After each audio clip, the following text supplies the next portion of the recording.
يلا امشي. ناهد انت ما تأمنلهوش.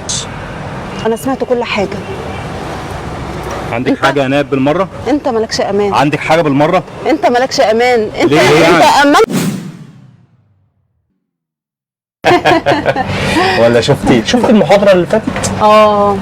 كانت صعبه. كانت صعبه جدا. يا نهار ابيض. حكيتليش يا محمد يعني عن بابا وماما اهلك يعني؟ انت عارفه يا ناهد، انا قلت لك بابا شغال طبعا في الشركه في سويسرا، طبعا ما بيجيش. وعندك ماما عشان مديرة بنك وكده، واخويا طبعا في الشركه الكبيره بتاعته، فالموضوع صعب معانا ما شاء الله. يعني عشان ده ياخد اجازه وده ياخد اجازه صعب اصلا.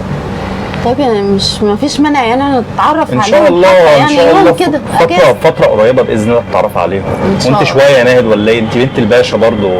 معالي الوزير بيجي